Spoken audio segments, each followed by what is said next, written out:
meditation, you'll find out exactly why. Just give me a few seconds. Your ancestors never intended to let you down. In this book, called The Gods of Northern Buddhism, we find the name, the Asian name of the supreme deity of the universe. His name is Sambo. They say when nothing else was, Sambo was the name of the God of the universe to the people of Asia. And there are many places that carry this name. This is a depiction of Sambo. This is not an African statue. This is from Asia. And many places in Asia are called Sambo Judasia, the land of the descendants of Sambo. Various spellings of the word and the name Sambo can be found throughout Asia. Niggas, the divine people of Buddhism. This is a 2nd century depiction of Gautama the Buddha being given his first bath by the divine people of Buddhism called niggas. A tribe in Asia called niggas, the divine people of all the people of Asia, symbolized throughout Asia by the serpent or the dragon. That is their symbol. The nigga means serpent or dragon. The snake, found at the entrance of every temple. The nigga on the roads, on the hills, in the caves. The symbol of the Asiatic black man. The tribe called the niggas, the divine people. There are cities also throughout Asia that carries this particular name, nigga. It can be seen at all ceremonies dealing with worship of God. From the Nile Valley to the Indus Valley, on tombstones, a symbol of immortality because of the serpent's ability to change his skin. It's a sign of never dying, and is used throughout the planet Earth, North, South America, Egypt, Asia, Africa, throughout the world. It's the symbol of life after death, the nigga, the serpent. In all ancient cultures, in all ancient religions, the serpent is the symbol, the nigga, the symbol of divinity, of God. The original inhabitants of Southeast Asia was called the Mons, an African tribe.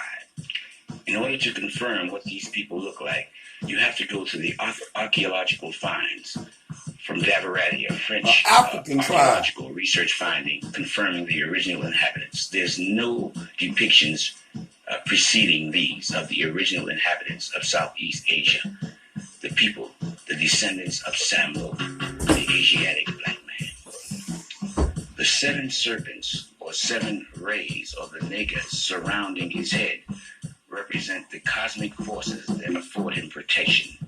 He is a divine representation of cosmic forces, and those 7 serpents represent his divine mission. He does not come of his own. He's a manifestation of the cosmos.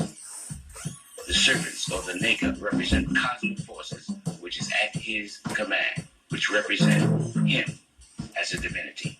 He is the manifestation of the universe. That is the symbol of those serpents you see surrounding his head. In essence, the 7 serpents are cosmological, dealing with astrology, astrological representations of those forces of the cosmos that he represents. He is a universal monarch, a universal king, which he manifests and he shows evidence of. The black man of Asia, the original inhabitants of Asia. He is a human being of flesh and blood. He comes as a teacher, as a manifestation of God.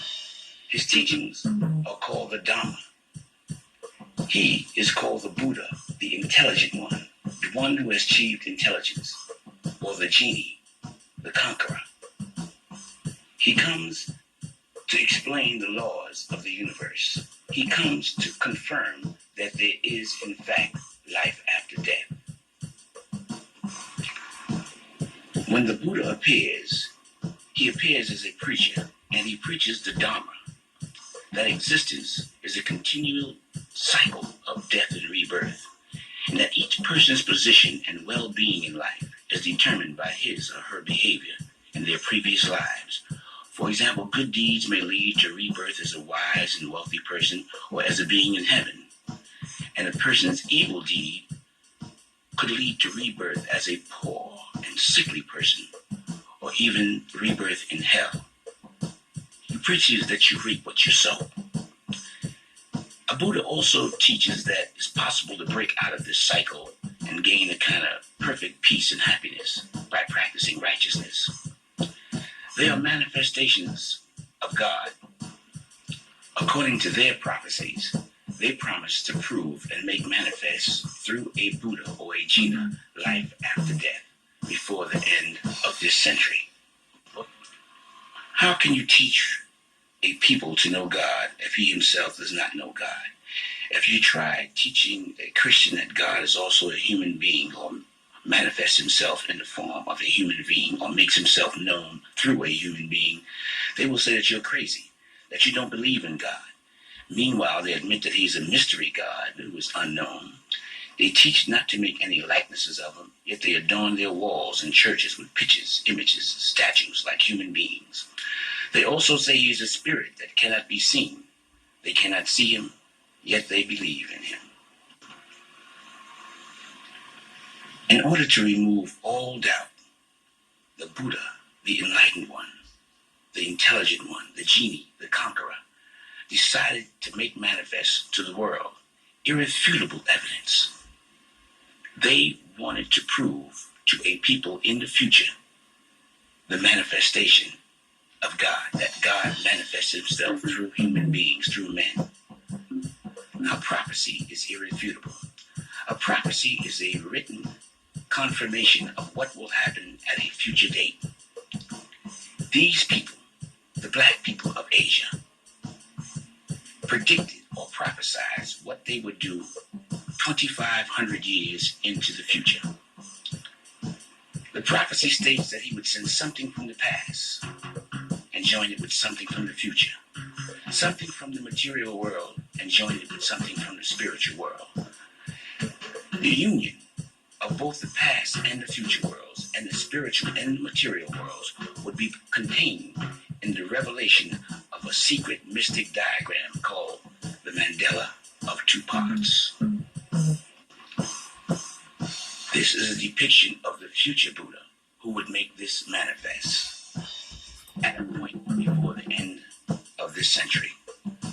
Now the scriptures of the world have all prophesied at the end of the age, which we are now entering, the age of Aquarius, we shall see the revelation of that which is secret and the emergence into the light of day of that which has hitherto been concealed and veiled. This, our present age, is that time, the end of the cycle, the beginning of the new age.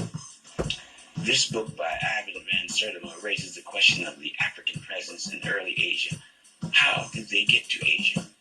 This is the future Buddha. How did they get to Asia? They were called the Mons. And the wind and the rain in Asia is called the monsoon. This is the key to how they got to Asia.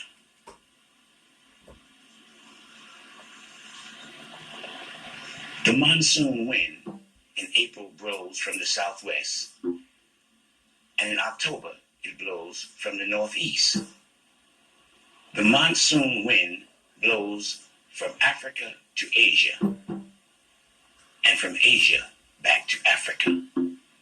The wind from April to October blows from the southwest, and from October to April it blows from the northeast. These two trade routes